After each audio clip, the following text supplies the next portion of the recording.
Ok, então nós praticamente terminamos o capítulo 1, que fala sobre números inteiros, e agora só falta um assuntozinho que eu coloquei aqui, que é a questão dos números irracionais. Eu vou fazer um pequeno comentário sobre os números irracionais. No início, vocês conheciam o conjunto dos números naturais, né? O conjunto N.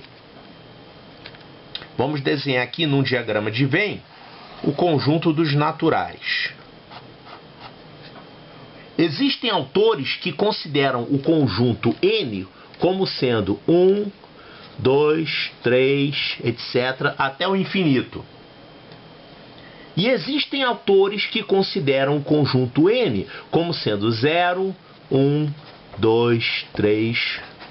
Ou seja, tem autores e tem matemáticos que consideram que o número 0 faz parte dos naturais. E tem outros que consideram que não faz. E qual que é o certo? Os dois estão certos, porque isso aqui é só uma questão de convenção. Essa convenção, essa dupla convenção, ela existe apenas para os números naturais, tá? Aqui, nesse livro, nesse curso, nós consideramos que o conjunto dos naturais inclui o 0, porque essa é a convenção que é utilizada pela maioria dos livros e textos do ensino fundamental e do ensino médio, tá? Mas nos cursos superiores, no curso de mestrado, doutorado, em matemática, tem alguns textos que consideram o número 0 como não fazendo parte dos naturais. Isso não é importante. Muitas vezes, na prova, nas primeiras páginas, é dito que o conjunto N inclui o 0. Quando não é dito nada, você considere que o 0 está incluído. Vamos fazer aqui um diagrama representando o conjunto N e vamos fazer aqui a representação do conjunto dos inteiros. Como é que ficaria o conjunto dos inteiros? Assim, ó. O conjunto dos inteiros, ele engloba o N. Ou seja, todo número natural é um número inteiro também. Acima do conjunto N e do conjunto Z, você tem o conjunto dos números racionais. É o conjunto Q, o conjunto das frações, né? Então você conheceu lá atrás, quando você começou a estudar, você conheceu o conjunto dos naturais. Agora você conheceu o conjunto dos inteiros. É o que nós estudamos aqui no capítulo 1. Passamos a trabalhar com números negativos também, tá? Essa faixa que tem aqui, ela representa os números negativos, né? Se você pegar os números negativos e juntar com N, que são os positivos, você vai formar o conjunto dos inteiros. No capítulo 2, nós vamos adicionar a esse conjunto aqui as frações. Então, nós vamos conseguir um conjunto maior ainda, que é o conjunto dos racionais. São aqueles números que podem ser representados por frações. É claro que os inteiros também são tipos de fração. A gente chama de fração aparente. Por isso que o conjunto Z e o conjunto N estão contidos no conjunto dos racionais, tá? Então, o N é o que você sabia lá de trás. O conjunto Z dos inteiros é o que nós estudamos agora no capítulo 1. O conjunto Q dos racionais é o assunto do capítulo 2. E o restante do livro trata do conjunto mais abrangente que esses todos, que é o conjunto dos reais. Conjunto dos reais é esse conjunto todo, que inclui tudo isso aqui. Agora, tem um conjunto aqui que está faltando nesse diagrama. É o conjunto dos irracionais. Onde é que estão os irracionais? Os irracionais estão exatamente aqui, ó.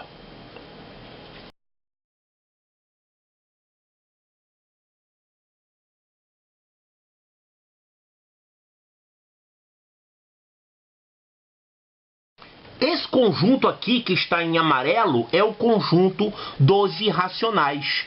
Os números irracionais são aqueles que são reais, porém eles não são racionais. Então a gente, falando em linguagem de conjuntos, o conjunto dos irracionais é a diferença entre os reais e os racionais. Você pega todos os números reais e exclui daí os racionais. Isso vai dar como resultado os irracionais. Exemplos de números irracionais: raiz de 2, raiz de 3, π,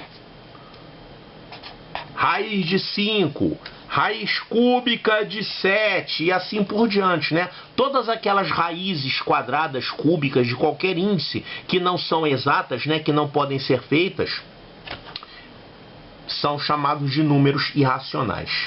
E a gente nota que o conjunto dos irracionais, ele tem uma grande diferença em relação a todos esses outros conjuntos. Sabe qual é?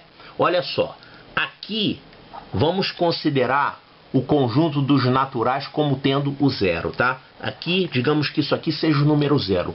O número zero, ele está nos naturais, está nos inteiros, está nos racionais e está nos reais. Mas ele não está nos irracionais, né? Os irracionais formam um tipo de conjunto diferente. Uma grande diferença é que o conjunto dos irracionais não possui a propriedade de fechamento, e isso é muito explorado nas provas. Eles fazem várias questões que perguntam se um determinado número é racional ou se ele é irracional. Então ele é um conjunto, digamos assim, é um conjunto infinito também. Na verdade é o conjunto que tem mais elementos, é o conjunto dos irracionais. Claro, o conjunto dos irracionais, ele tem muito mais números do que os racionais, tá? É um infinito de ordem muito superior. Ele só é ultrapassado pelos reais. Como o conjunto dos irracionais não possui a propriedade de fechamento, isso aqui é muito explorado nas provas, tá? Por exemplo, se você pegar um número irracional como raiz quadrada de 5 e você multiplicar por um racional qualquer, por exemplo, 7 vezes raiz de 5, esse resultado é um número irracional.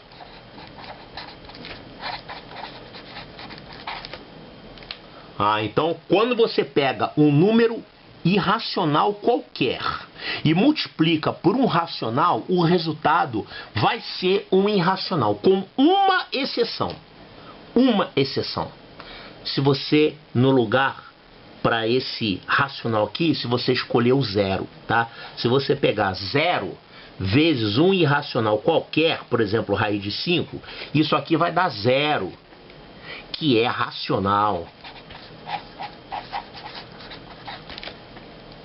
Então, isso aqui é uma propriedade interessante. Se você multiplicar um irracional qualquer por um racional qualquer, o resultado vai ser sempre irracional, desde que esse número racional que você escolha não seja o zero, porque se ele for o zero, o resultado vai ser zero, que vai ser racional. E olha que isso aqui foi explorado como uma pegadinha numa questão de uma prova do Colégio Militar de Manaus. Olha só. Olha o que ele está falando aqui. Quaisquer que sejam o racional x, x racional, e o irracional y, pode-se dizer que... Aí tem as opções aqui. Aí você olha lá. XY irracional. Isso aí! O produto de um racional por irracional dá como resultado irracional. Tem certeza? E se esse racional aqui for zero? Aí ele vai dar zero. E zero não é irracional, zero é racional, tá? Então, quase todo mundo marcou isso aqui, mas isso aqui tem uma exceção, se for o zero. Então, essa afirmativa A não pode ser verdadeira, tá? E você não pode dizer que sempre vai ser um irracional, tá? Aí aqui tem outras opções. Y vezes Y é irracional. Será que o produto de dois irracionais é irracional? Nem sempre. Se você pegar, por exemplo, raiz de 5 vezes raiz de 5, sabe quanto é que dá isso aqui? Isso dá 5. Claro, a gente vai mostrar isso aqui no capítulo 2 e o capítulo 14 vai ser dedicado aos números irracionais, tá? Mas eu quero agora só adiantar essa informação. Se você multiplicar duas raízes do mesmo número, que sejam irracionais, quando você multiplicar aqui, você vai conseguir sumir com a raiz, digamos assim. Então, você não pode afirmar que o produto de dois irracionais é um irracional. Isso aqui é falso. E outra coisa, a soma é um racional? Bom, isso aqui a gente vai ver a seguir, tá? Vamos ver já já. Aqui ele está falando x é racional e y é irracional. E aí, se você fizer x menos y mais raiz de 2, isso aqui vai ser um irracional? Eu não sei. Sei lá. Eu não posso dizer, né? Se você... Depende do valor de y que você pegar. Pode ser que você pegue um determinado y irracional que corte com esse raiz de 2. E aí você suba com aquela parte irracional. Então isso aqui pode ser ou pode não ser. Olha só. Essas letras A, B e D, a gente já viu que elas estão erradas, tá? Agora eu tenho isso aqui. A soma de um racional com irracional. Pode ser um racional? Olha só. Isso aqui só seria um racional se você tivesse dentro do x alguma parcela que matasse a parte irracional do y. Só que o x não pode ter uma parte irracional para matar esse y, porque o x é racional. O x é uma fração, é como se o x fosse uma fração e o y fosse uma raiz, tipo raiz de 2, raiz de 5. Você não pode somar um raiz de 2 ou raiz de 5 com uma fração bonitinha e ter como resultado uma fração bonitinha. Você vai continuar com a parte de raiz aqui nesse y, tá?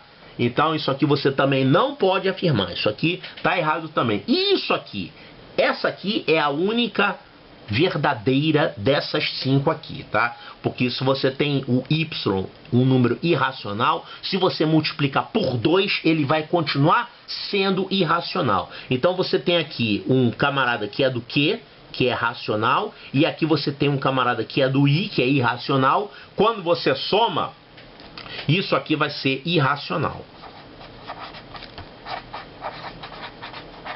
Só seria racional se você tivesse aqui dentro desse número x uma parte que cortasse com a parte irracional aqui do y. Mas não é o caso, tá? Então você pode afirmar com certeza que x mais 2y é um número irracional. Parece, digamos assim, prematuro colocar uma questão desse tipo? É prematuro sim. Eu coloquei apenas para ilustrar um assunto que pode ser usado para explorar questões desse tópico, operações com números irracionais. Mas a gente vai ver isso aqui bastante no capítulo 2 e no capítulo 14.